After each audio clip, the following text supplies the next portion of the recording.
Hi bro. Hi bro. ఏది bro ఇది first ఇంటర్వ్యూయా? ఫస్ట్ ఇంటర్వ్యూ 24లో ఫస్ట్ ఇంటర్వ్యూ. అంటే ఒక రివ్యూవర్గా సక్సెస్ అయ్యో, ఒక బిగ్ బాస్ కంటెస్టెంట్గా సక్సెస్ అయ్యో, బయటకు వచ్చిన తర్వాత ఒక సెలూన్ పెట్టి బిజినెస్లో సక్సెస్ అయ్యో, ఇల్లు కొనుక్కుంటున్నావు, కార్లు కొనుక్కుంటున్నావు, ఇంత సక్సెస్ స్టోరీ ఉంది కాబట్టి ఏదైనా లక్ ఉందేమో అని చెప్పేసి ఫస్ట్ గెస్ట్గా నేను కూర్చోబెట్టడం జరిగింది. లక్ కాదు బ్రో, యాక్చువల్గా నేను ఏది నమ్ముతానంటే ఆ లక్ కూడా యాక్చువల్గా ఏంటంటే నా లైఫ్ ఇది నేను చూసిన తర్వాత నేను నమ్మేది ఏంటంటే ప్రతి మనిషికి ఒక పర్టికులర్ టైం ఒక పాయింట్లో మనది టర్న్ అవుద్ది. ఆ తర్వాత ఎవడు ఆపలేడు. మళ్ళీ బ్యాక్ వెళ్ళిపోతావు, అతి చేష్టలు చేసావంటే మళ్ళీ డౌన్ అవుతావు. కానీ నాకు వచ్చిన పర్టికులర్ టర్నింగ్ పాయింట్ ఎక్కడంటే బిగ్ బాస్ రివ్యూస్ చేయడం బ్రో. ఎంత కామెడీ బ్రో. జీవితంలో ఎవడైనా బిగ్ బాస్ షోని చూసి మళ్ళీ చెబితే దానివల్ల లైఫ్ సెటిల్ అయిపోద్దని ఊహించలేం. చాలామంది సెటిల్ అయినాయి, నాకు మాత్రం షాకింగ్. మిగతా వాళ్ళందరికీ నాకు డిఫరెన్స్ ఏంటంటే అందరు లైఫ్లో సెటిల్ అవ్వచ్చు. నా లైఫ్ సెటిల్ అవ్వడమే కాకుండా బిగ్ బాస్ కంటెస్టెంట్ లోపల పోయి వచ్చాను. అది చాలా మిరాకిల్. ఇది వెళ్ళి రావడం, అక్కడ సక్సెస్ అయ్యి రావడం. అక్కడ నాకు టర్నింగ్ పాయింట్ ఎక్కడొచ్చిందంటే హెవీ ప్రాబ్లమ్స్ ఫేస్ చేసిన ఆదిరెడ్డి. ఎంత ప్రాబ్లమ్స్ అంటే నేను హార్ట్ఫుల్గా చెప్తున్నా, చాలామంది యూత్ అసలు ఫేస్ చేస్తుండ్రు. అన్ని ప్రాబ్లమ్స్ ఫేస్ చేశా. అవి అనుకుంటే కొంతమంది కామెంట్లు అనొచ్చు, అబ్బా చాలామంది ఫేస్ చేశారని. నా ప్రాబ్లమ్స్ నాకు భయంకరంగా ఎక్కువ. అంటే అందరికంటే ఎక్కువ అని చెప్పకూడదు, కానీ చాలామంది ఫేస్ చేస్తుంటారు చూసారు. ఆ ప్రాబ్లమ్స్తో ఈక్వల్గా ఉంటాయి నా ప్రాబ్లమ్స్. ఆ స్టేజ్ నుంచి ఈ స్టేజ్ దగ్గర రావడం ఎక్కడి నుంచి స్టార్ట్ అయింది అంటే 2018లో బిగ్ బాస్ రివ్యూ స్టార్ట్ చేశాను. అది కూడా ఎంత కామెడీగా స్టార్ట్ చేసినా బ్రో. 2018లో సీజన్ 2 అప్పుడు స్టార్ట్ చేశా. ఎంత కామెడీగా అంటే నా ఫ్రెండ్ ఊరికి వీడియో పెడితే కామెడీగా ఓవర్ హుడీ వేసుకొని చేస్తుంటా. ఎంత పాత హుడీ అంటే ఆ పాత హుడీ వేసుకొని ఇట్లా పెట్టుకొని, అంటే నేనేదో పెద్ద తోపు అనే ఫీలింగ్తో చేస్తా ఉన్నాను ఇట్ట పవన్ కళ్యాణ్ స్టైల్లో. అది వైరల్ అయింది. అన్ని ఛానల్స్ పెట్టుకున్నారు. నా ఛానల్లో 100 మంది సబ్స్క్రైబర్లు ఉన్నారు. ఆ 100 మంది సబ్స్క్రైబర్స్తో అది 8,000 వ్యూస్ వచ్చింది. ఆ రోజు నుంచి ఈ రోజు దాకా మినిమం వ్యూస్ లేకుండా నా ఛానల్లో వీడియో లేదు బిగ్ బాస్ రిలేటెడ్. అది నా లైఫ్లో టర్నింగ్ పాయింట్. దానికి ముందు పడ్డ కష్టాలు కొన్ని చెప్తాను చూడండి. నేనదే లక్ అన్నా చూసారా, ఆ లక్ ఆ టైం ఉంది చూసారా, అది కలిసి వస్తే ఎవడు ఆపలేడు. నాకు కలిసి వచ్చిన పాయింట్ ఇది. దానికి ముందు 30 ఇయర్స్ బ్రో. నాకు ఈ ఇంటర్వ్యూలో నాకు తెలిసి నేనే మాట్లాడతాను ఎక్కువ. నాకు అట్లా అనిపిస్తుంది ఒక్కోసారి. అందుకే నేను అడుగుదాం క్వశ్చన్స్ అంటే ముందే ఆన్సర్లు వచ్చేసి నేను ఇంటర్వ్యూస్ ఎవరైనా నేను ఎందుకు ఇవ్వనంటే నేను హార్ట్ఫుల్గా మాట్లాడేసి నాకు ఆనంద బాష్పాలు వచ్చేస్తాను. నా లైఫ్ జర్నీ గురించి నేను చూసుకుంటే యాడ్ నుంచి యాడికి వచ్చానని నాకు తెలియకుండా నాకు వేరే వాళ్ళ ముందు ఎమోషనల్ అవ్వడం నాకు ఇష్టం ఉండదు. నేను ఎమోషనల్ అయిపోతా. నాకు అలా అనిపిస్తుంది. ఎందుకంటే ఎన్ని పీక్ ప్రాబ్లమ్ చూసి ఇప్పుడు ఎంత హ్యాపీగా ఉన్నాను నాయనని. ఇప్పుడు 30 ఇయర్స్ ఉన్నాయి బ్రో. ఎవ్వడు ఆర్డినరీ పర్సన్ ఎవరైనా కంపేర్ చేసుకోవచ్చు. నాది ఇప్పుడు 2018లో 30 ఇయర్స్. 2018లో 30 కాదు, 2018లో నాకు 28 ఏమో. నా పెళ్ళి 8 30 ఇయర్స్. ఓకే. సో 30 ఇయర్స్ వరకు నేను 29 ఇయర్స్ వరకు నేను సెటిల్ అవ్వలేదు. సెటిల్ ఇన్ ద సెన్స్ ఏమీ లేదు నా లైఫ్లో. మా ఒక సింధనూరు అనే ఊరు ఉంటుంది. నేను ఇది ఎక్కడ చెప్పలా. నేను ఎలక్ట్రికల్ ఇంజనీర్. కొన్ని నేను చెప్పలేను. మరి ఓవర్ డ్రామాటిక్గా ఉంటుంది నా లైఫ్ స్టోరీని. కొన్ని చెప్పను ఈరోజు, కొన్ని చెప్పలేను. కానీ ఎందుకు చెప్పాలి అంటే ఆడియన్స్లో మీరు రివ్యూ స్టార్ట్ చేసిన తర్వాత మిమ్మల్ని చూసి ఓకే ఇలా కూడా సంపాదించేసి డబ్బులు అని చెప్పి యూట్యూబ్లో చాలామంది రివ్యూ స్టార్ట్ చేసిన వాళ్ళు ఉన్నారు. వాళ్ళు సక్సెస్ అయ్యి వాళ్ళ లిమిట్లో వాళ్ళు సంపాదించుకుంటున్న వాళ్ళు కూడా ఉన్నారు. కాబట్టి ఇలాంటి స్టోరీస్ అని వింటే అందరికీ ఇన్స్పిరేషన్గా ఉంటుంది కాబట్టి అడుగుతున్న క్వశ్చన్. సింధనూరు అనే ఊర్లో నేను ఎలక్ట్రికల్ ఇంజనీర్ అయ్యి ఉండి పరిస్థితి బాగాలేక సివిల్ ఫీల్డ్లో సివిల్ ఇంజనీర్ యాక్టింగ్ చేస్తూ తార్ రోడ్ల దగ్గర ఇలా పెట్టి ఆ మీటర్ ఉంటుంది. ఓన్లీ సివిల్ ఇంజనీర్స్ కంపేర్ చేసుకోవచ్చు, వాళ్ళకి అర్థమవుతుంది. ఎన్ని సెంటీమీటర్స్ తారు వచ్చిందని ఇటు చూడాలి ఉంగి. అది చేసేవాడు నేను. మొత్తం నల్లగా అయిపోయి తార్ రోడ్డు దగ్గర 13,000 14,000 ఇచ్చేవాళ్ళు. అక్కడ పని చేస్తున్నప్పుడు అక్కడ చిన్న రూమ్ ఇస్తారు మాకు. ఆ రూమ్లో ఉన్నప్పుడు మా నాన్న ఒకరోజు కాల్ చేసిండు. బాధపడతా. అప్పుడు పొజిషన్ చాలా బ్యాడ్గా ఉండేది అనమాట. ఎట్టకొట్ట చేసుకోరా, సెటిల్ అవ్వరా, నువ్వు నీది ఒకటే నాకు బాధ. ఎందుకంటే బాధ నాది ఒకటే కాదు, మా చెల్లెళ్ళు బ్లైండ్. మా చెల్లికి కనిపించదు. మా చెల్లి పెళ్లి చేసుకొని అంటుంటుంది. అదొక పక్క మా నాన్నకి బాధ ఉంది. ప్లస్ మా మదర్ సూసైడ్ చేసుకొని చనిపోయి ఉన్నారు. అదొక బాధ ఉంది. ఫైనాన్షియల్గా బీభత్సమైన ప్రాబ్లమ్స్లో ఉంది. Peak problems. 11 లక్షల చిల్లర బ్యాంకులో లోన్స్ ఉన్నాయి మా నాన్నకి. నాకు తెలుసు. నేను రాజకీయాలు పెద్ద కాన్సన్ట్రేట్ చేయను, కానీ ప్రతిసారి ఎలక్షన్లకు ముందు ప్రతిసారి దేవుని మొక్కునేది తెలుసు. ఒకప్పుడు మా నాన్న మా అకౌంట్లో అదే మా లోన్స్ ఏదైతే ఉంటాయో చూస్తారు అగ్రికల్చర్ లోన్స్, అవి వెళ్ళిపోవాలా. అది ఎవడు హామీ ఇస్తే వాళ్ళు గెలవాలని కోరుకునేది. చాలామంది ఇచ్చారు అట్లాంటి హామీలు. ఈసారి అగ్రికల్చర్ లోన్స్ మొత్తం పోతాయి, వాళ్ళు ఇచ్చారు వీళ్ళు ఇచ్చింది, అన్ని ఈ గవర్నమెంట్ ఇచ్చింది ఆ గవర్నమెంట్ ఇచ్చింది. ప్రతిసారి నేను ఎవరికి హామీ ఇస్తే వాళ్ళు గెలవాలనుకున్నాను. అంటే నాకు లైఫ్లో ఇంకేం గోల్స్ ఉండేది బ్రో. నా లోన్స్ క్లియర్ అయిపోతే మా నాన్న హ్యాపీ, నేను హ్యాపీ అనుకున్నాను. అలా మా నాన్న ఆ రోజు సింధనూరు దగ్గర ఫోన్ చేసినప్పుడు మాట్లాడాడు. అది నాకు ఇప్పటికీ గుర్తుంది. ఆ రోజు నుంచి మళ్ళీ ఆ 30 ఏళ్ళు అని చెప్పేసి పెళ్ళి అయ్యే రోజు వరకు నాకు పిల్లని ఎవరు ఇచ్చేవాళ్ళు లేరు బ్రో. అంటే ఇంకా నా పెళ్లి గురించి టాకే వచ్చేది లేదు మా ఇంట్లో. ఎందుకు సంపాదించట్లేదన్నా లేకపోతే? నేను అప్పుడు ఎంత బ్రో 48 కేజీలు వెయిట్ ఉండేవాడిని, 50 కేజీలు నా హైట్ ఇంతే ఉండదు, 6.3 48 కేజీల వెయిట్తో మా అమ్మ సూసైడ్ చేసుకున్న ఇంటికి ఎవరైనా అంటే ఎందుకు సూసైడ్ చేసుకున్నదో, ఎన్ని ప్రాబ్లమ్స్ ఉన్నాయో, ఆ ఇంటికి మళ్ళీ కోడలు ఎవరైనా ఇవ్వాలనుకుంటారా? ప్లస్ మా ఇంట్లో మా చెల్లెలు అలాగే ఉంది, ఒక పర్సన్ హ్యాండిక్యాప్డ్ పర్సన్ ఉండే ఇంటికి ఎవరు ఇవ్వాలనుకోరు. అలాంటి సిచ్యువేషన్లో ఉన్న నాకు పెళ్లి తాట మా ఇంట్లో లేదు, నాకు లేదు, ప్లస్ అప్పులు నేను అందరికీ తెలుసు. ఆ పొజిషన్ నుంచి 30s నాకు ఎలా ఉన్నాడు చూడు, నా పెళ్లి కాలేదు. ఎవరికైనా ఒక పర్సన్కి ఎలా ఉంటుంది బ్రో, జాబ్ లేదు, పెళ్లి కాలేదు, అందరూ అడుగుతారు. మన ఫ్రెండ్స్కి మన ఫైనాన్షియల్గా ఇదేంది తెలీదు. మన బీటెక్ ఫ్రెండ్స్కి ఏమంటారు, ఫోన్ చేసి ఏమమ్మా ఎప్పుడు పెళ్ళి అంటారు. మనం ఏం చెప్పలేము, ఏం చేస్తున్నారు అంటారు, ఏమి చెప్పలేని పొజిషన్. ఆ టైంలో వెనక ముందు ఆలోచించుకుంటే అంటే ఇంకా లిటరల్గా ఆ పొజిషన్ ఎట్లా ఉందంటే నిల్ అనమాట బ్రెయిన్లో. అంటే ఇంక మనకు ఆలోచించడానికి కూడా ఎట్టబోతే అట్ట వదిలేసిన, మొత్తం ఫ్రీగా వదిలేయబట్టే బిగ్ బాస్ రివ్యూ చేసిన కామెడీగా. అంటే నీకు ఒక టైం వస్తుంది బ్రో, నేను కాన్సన్ట్రేట్ చేసి నా లైఫ్ని నా కెరీర్ టర్న్ అవ్వాల, నోటుకు వచ్చినట్టు వదిలేస్తే కెరీర్ ఒక మలుపుకి వచ్చింది. అలా కామెడీగా చేసిన బిగ్ బాస్ రివ్యూస్. ఆ తర్వాత నాకు తెలియదు అసలు బిగ్ బాస్ రివ్యూస్ చేస్తే డబ్బులు వస్తాయని కూడా.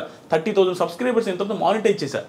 అప్పటి నుంచి డబ్బులు స్టార్ట్ అయింది. 70,000 రూపీస్ ఫస్ట్ ఇయర్ నాకు వచ్చిన రెవెన్యూ. 70,000 రూపీస్ వస్తే మా అక్క నాతో అనేది భయంకరమైన ప్రాబ్లమ్స్ చూస్తున్నాం. మాకు కూడా దగ్గరుండి ఎప్పుడైనా వాళ్ళ ఇంట్లో పెట్టుకొని ఫుడ్ పెట్టి వాళ్ళ ఇంట్లో నన్ను బాగా చూసుకుంటున్నాను ఉండేవాళ్ళు. మా అమ్మ చనిపోయిన తర్వాత 70,000 వచ్చిన మా అక్క కాల్ చేసి ఏమన్నా తెలుసా, అమ్మయ్య ఇంకొక 1.5 లక్ష 2 లక్షలు చేసుకోరా మొత్తం, నీకు ఎట్ట కూడా పెళ్లి చేద్దాం, ఆ 2 లక్షలు ఇంకొక లక్ష ఎట్లా కూడా అప్పు చేసి నీ పెళ్ళి అయితే బాగుంటుందని. అని మా అక్క కూడా హోప్ వచ్చింది, 70,000 సంపాదించినని. అక్కడ స్టార్ట్ అయిన నా జర్నీ లాస్ట్ బిగ్ బాస్ రివ్యూస్లో 1 మంత్కి 39 లక్షలు మీరు ఆల్రెడీ చూసుంటారు. అక్కడ దాకా వచ్చింది. నేను ఈ వీడియోలో ఇవి చెప్పేది పొగరుగా చెప్పట్లేదు బ్రో, కొంతమంది జెన్యూన్గా చెప్తున్నాను. కొంతమంది ఫ్యామిలీస్ కానీ, కొంతమంది ఫ్యామిలీస్లో ఉండే పేరెంట్స్ కానీ స్ట్రగుల్ని తీసుకోలేక సూసైడ్ చేసుకుంటారు. ఎగ్జాంపుల్కి మా మదర్కి పీక్ ప్రాబ్లమ్స్. మా ఇంట్లో అందరికీ ఏంటంటే ఆస్తులు ఉండేవి బ్రో. ఆస్తులు ఎలాంటి ఆస్తులు, మెట్ట ప్రాంతం అది. ఆస్తులు అయితే ఉంటాయి చెప్పుకోవడానికి, 8 ఎకరాలు 9 ఎకరాలు 10 ఎకరాలు అంటారు, కానీ అవి ఎవడు కొండవు దాంట్లో పంటలు పండు. ప్లస్ పల్లెటూరులో ఉండేవాడు పీక్ ప్రాబ్లమ్స్ వచ్చినా అవి అమ్మడు. దానివల్ల ఆస్తులు కొంచెం ఉన్నప్పటికి కూడా ప్రాబ్లమ్స్ ఎప్పుడు ఉండే, చేతిలో డబ్బులు ఉండేది లేదు. బర్రెలు ఉంటాయి, బర్రెలు మొత్తం మా అమ్మాయి చూసుకుంటుంది. గడ్డి మోపులు తెచ్చేది మా అమ్మాయి, వ్యవసాయం చేసేది మా అమ్మాయి, నిమ్మతోట ఉండేది అది కూడా పోయిందిలే, అక్కడికి పోయేది మా అమ్మాయి, మాకు వండి పెట్టేది మా అమ్మాయి, 4 పిల్లకాయలని. అన్నీ చూసుకునేసరికి మా అమ్మకి బాగా, మా అమ్మ కూడా హైట్ ఎక్కువ, సన్నంగా ఉండేది. అంత ప్రాబ్లమ్స్ ఫేస్ చేస్తే ఒకసారి హోటల్ ఉండేది మాకు. ఎంత ప్రాబ్లమ్స్ అంటే ఒకసారి ఊహించుకుంటేనే అంటే నేను పేరెంట్ అయిన తర్వాత మా ఇంట్లో వాళ్ళు ఎంత స్ట్రగుల్ అయి ఉంటారో మా అమ్మ అనిపిస్తుంది. మా వైఫ్ని చూసిన తర్వాత హోటల్ ఉండేది, చిన్న హోటల్, ఊర్లో రేకుల షెడ్ వేసి ఒక హోటల్, మా సొంత ప్లేసే కాబట్టి అక్కడ పెట్టాము. బోండాలు, ఇడ్లీలు, పూరీలు అన్నీ చేసి మా అమ్మాయి పెట్టి, మా అమ్మాయి వండి అందరికీ పెడతా ఉండేది. అవే డబ్బులు వస్తూ ఉండేవి. అప్పుడు మేము హ్యాపీగా ఉన్నాం. ఆ టైంలో, ఆ హోటల్ పెట్టిన టైంలో మాది మంచి సక్సెస్లో ఉండింది. ఓకే, కొంచెం డబ్బులు చూస్తున్నాం. ఆ టైంలో నేను బీటెక్ జాయిన్ అవుతూ ఉండేది. జాయిన్ అయ్యి బీటెక్ కాలేజీకి పోయే ముందు రోజు మండలు దుడిచేది, ప్యాకెట్లు కట్టేది. నాకు ఇష్టం ఉండదు, ఎవరికి ఇష్టం ఉంటుంది బ్రో, బిల్డప్ ఇవ్వాలని ఎవరికైనా ఉంటుంది. మిడిల్ క్లాస్ పర్సన్ బిల్డప్ ఇస్తాం. బీటెక్ స్టూడెంట్ అంటే ఏమనిపిస్తుంది, సో బిల్డప్ ముందు అనుకునే వాళ్ళం. ఆ ప్యాకెట్లు కట్టుకుంటా, అవి క్లీన్ చేసుకుంటూ ఉండేది. ఆ టైంలో మా అమ్మకు ఒకరోజు నేను పూరి చేస్తా, పూరి బాండలు మొత్తం కాలం మీద పడిపోయింది. వేడి ఆయిల్ డైరెక్ట్ పూరీలు చేస్తూ ఉంది, అది స్లిప్ అయి పడిపోతే ఆ పడ్డ కాళ్ళంతా కాలిపోయింది, ఎగిరొచ్చి ముఖం మీద అంతా పడ్డాయి. మొత్తం ముఖం కాలింది, కాలు కాలి. మా అమ్మ ఆల్మోస్ట్ 3-4 నెలలు బెడ్ రెడ్. అక్కడి నుంచి అంటే ఆ రోజు నుంచి మా అమ్మకి మొత్తం టర్న్ అయింది. అంటే ప్రాబ్లమ్స్ ఏమి ఎక్కువ ఉన్నాయి, లోన్స్ ఏమి ఎక్కువ ఉన్నాయి, మా చెల్లెళ్ళు ఒక బాధ, ప్లస్ మా నాన్న పెద్దగా వర్క్ చేయడు, నాదొక బాధ, నాకు జాబ్ లేదు, ఇవన్నీ బాధలు పెట్టుకొని ఆ టైంలో మా అమ్మ ఏమనిపిస్తుందంటే ఈ పెయిన్స్ ఎక్కువ ఉండేవి, బ్యాక్ పెయిన్ ఎక్కువ వచ్చేది, ఈ ఆయిల్ పడ్డ మంటలు ఎప్పుడు ఉండేవి. దానివల్ల సడన్గా ఒకరోజు సూసైడ్ చేసుకుని చచ్చిపోయింది. అది ఎందుకు చచ్చిపోయింది, ఏమి రీజన్స్ అనేది తెలియదు. మాకు అర్థమైంది ఏంటంటే ఎప్పుడు బ్యాక్ పెయిన్ అంటూ ఉంటుంది, ఈ మంటలు అంటూ ఉంటుంది, పరిస్థితులు బాగాలేవు, అప్పులు ఎట చేయాలనేది. ఎందుకంటే మా అమ్మ ఒక్కటే కష్టపడతా ఉంటుంది. అవన్నీ తట్టుకోలేక సూసైడ్ చేసుకుని చచ్చిపోయింది బాత్రూమ్కి వెళ్ళి. అది కూడా నార్మల్. ఆ రోజు కూడా లాస్ట్ ఫుడ్ తినింది నేనే. గోంగూర పచ్చడి నాకు ఎప్పటికీ గుర్తుంది. అంటే మన బెల్ల పెట్టుండదు తెలుసాను. ఇప్పుడు నేను రిగ్రెట్ ఫీల్ అవుతా. ఆ రోజు కూడా నాకు ఇప్పటికి గుర్తు. ఏంది మా ఈరోజు కూర అంటే పచ్చడి రానిది. పచ్చడితో ఏంది అంటే మా ఇది సరే పెట్ట 2 ముద్దలు తిని నేను తినలేను తిను. మన బిహేవియర్ అట్లా ఉంటుంది. బిల్డప్ ఇస్తుంటాం కదా, ఇసిరేసేది ప్లేట్లు, అదే విధంగా ఉండేది. అక్కడ పెట్టేస్తే మా అమ్మాయి లాస్ట్లో సరే నేను తింటలేపు అన్నది పెట్టేసి మా ఫ్రెండ్ వాళ్ళ ఇంటికి వెళ్ళినా రోజు ఆడే పడుకునేది మా ఫ్రెండ్ వాళ్ళ ఇంట్లో, ఎందుకంటే చిన్నప్పుడు మా ఇంట్లో దొంగలు పడ్డారు, అప్పటి నుంచి నాకు దొంగలంటే భయమే, మా ఇంట్లో పడుకున్నాను. అక్కడికి వెళ్తే నేను వేరే ఫ్రెండ్స్తో ఫోన్ మాట్లాడుతున్నా 11-11 టైంలో, నా ఫోన్లు వస్తా ఉన్నాయి మా ఇంట్లో నుంచి నాన్ స్టాప్గా, కట్ చేస్తా ఉన్నా, మనకి ఓవరు కట్ చేస్తున్నా ఒక టైంలో ఏక ఫోన్ చేస్తానంటే ఇంటికి అడిగినా అన్నాడు. మర్చిపోయి నేను ఎత్తలా, ఫోన్ ఎత్తకపోతే నా ఫ్రెండ్ లోపల ఇంట్లో ఉన్నాడు, వాడికి ఫోన్ చేసి అది ఎందుకు ఫోన్ ఎత్తట్లేదు ఒకసారి ఇంటికి రమ్మని రాను. వాళ్ళకి మా అమ్మ చచ్చిపోయిన విషయం చెప్పేశారు, అలా చెప్పేశారు. నేను బయట ఫోన్ మాట్లాడుతున్నా నైస్గా, వాడు పప్పు తిన్న అన్నంతో వచ్చిండు బయటికి వచ్చి, మామ మీ ఇంటి దాకా పెద్ద మామ అన్నాడు. నువ్వు పోయి రాపరా, మీ అన్నతో నాకు పని ఉందంటే నువ్వు పోయి రాపరా, వాడేమనంటే ఎక్స్ట్రా చెప్పుడు రామమ్మ అనేసరికి సరే అని నేను ఫోన్ కూడా ఫోన్ పెట్టకుండా మధ్యలో కూర్చొని బైక్లో మాట్లాడుతూ ఉన్నా. వాడులా మా ఫోన్ పెట్టి మా అన్నాడు, ఫోన్ పెట్టి అన్నాడు. పెట్టేసిన తర్వాత వాళ్ళ తమ్ముడు నా వెనక కూర్చోన్నాడు, నేను మధ్యలో ఉంటే వాడు చెయ్యి నా మీద వేస్తుంటే వాడు పప్పు అన్నం పప్పు అంతా ఉంది. రే హరీష్ ఇటు చెయ్యి కూడా కడుక్కోవాలంటున్నా, రే మనకేం తెలియదు కదా, ఇటు చెయ్యి కూడా కడుక్కోలేదు ముండనాయుడు అంటా ఉన్నా. మర్చిపోయిన అమ్మ అంటున్నాడు.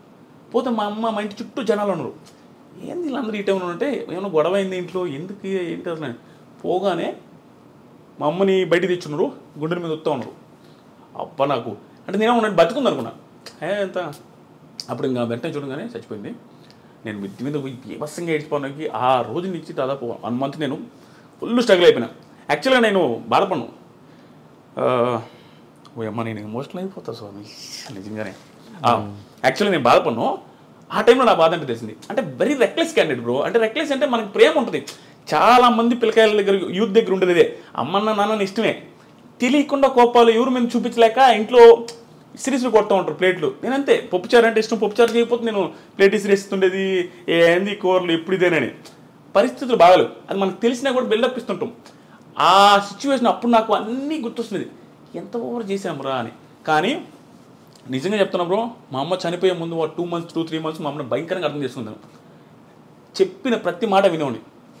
ఎందుకో మా అమ్మ భయంకర స్ట్రగుల్ అవుతుంది నాకు అర్థమైంది. అక్కడ ఒక టైం వస్తుంది చూసారా, మనం కూడా ఎంత ఎదవైనా అర్థం చేసుకుంటాడు, ఆ పక్కలో నేను ఎంత ఇబ్బంది పడుతున్నాను. ఆ టైం అది మళ్ళీ అర్థం చేసుకునేది బ్రో. చిన్న మాట, ఒకప్పుడు నేను రోడ్లో పేరాపర్ వచ్చినాడు అంటే నేను పంపము అనేవాడిని. అలాంటిది ఒక మాట చెప్పిన వెంటనే వెళ్ళేవాడిని.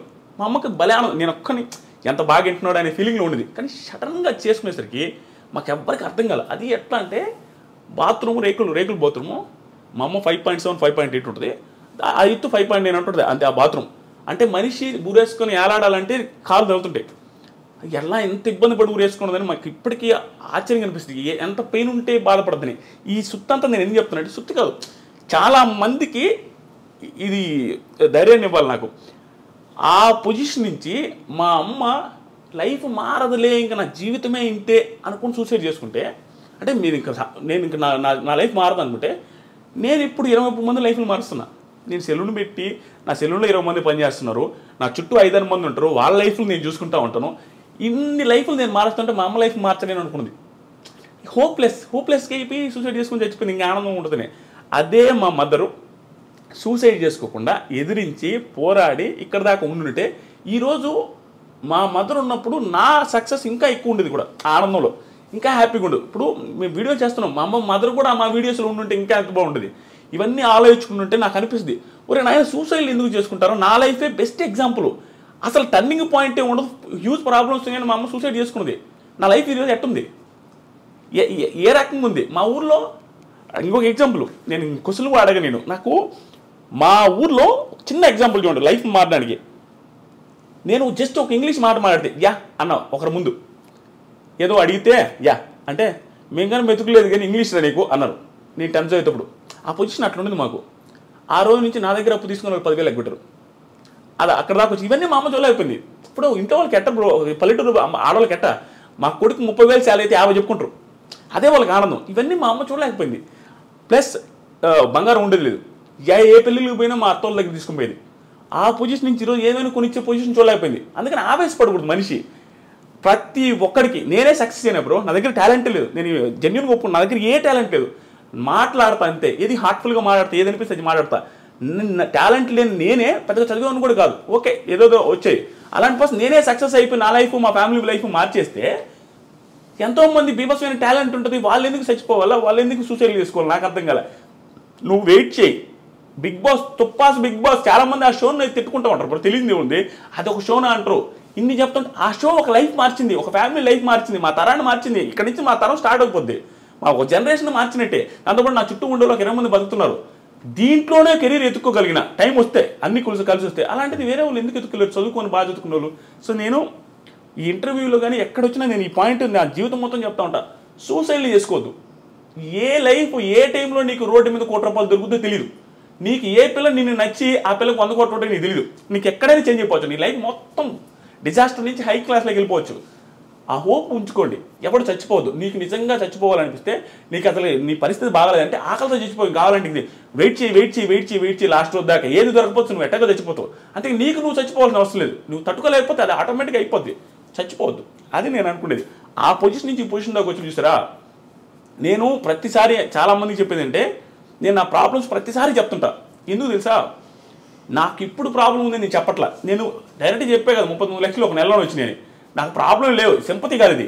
నాకు ఒకప్పుడు ప్రాబ్లమ్స్ ఉన్నాయి, ఇప్పుడు లేవని చెప్తున్నా. ఇది ఇన్స్పిరేషన్గా ఉంటుంది, జనాలు చూసేవాళ్ళకి అనే ఉద్దేశంతో చెప్తుంటా. ఎందుకంటే చూసేవాడికి ఒకటి, పోనీ వాడి పొజిషన్ ఆ రోజు ఇంత బ్యాడ్ అంటారా, మంది అంత బ్యాడ్ కూడా లేదు. ఇప్పుడు ఆడి లైఫే మారింది, మన లైఫ్ ఎందుకు మారదురా, ఎందుకు మనం చచ్చిపోవాలనే ఆ హోప్ రావాలి జనాలలో. సూసైడ్ చేసుకునే అంత ఎదవలు లేరు. మా అమ్మని ఇప్పటికీ మా ఊర్లో తిడతారు, ఎదవగాపోతే ఆ రోజు సూసైడ్ ఆ పిల్ల ఎదవగాపోతే అటు చచ్చిపోకుండా ఈరోజు బంగారం ఉండు కదనే ఆవేశపడి ఆ పిల్ల అటు చేసుకుంది కానీ మా అమ్మల్ని తిట్టా ఉంటారు అందరూ. అంతే కదా, చాలా ఇది బ్రో ఇవన్నీ.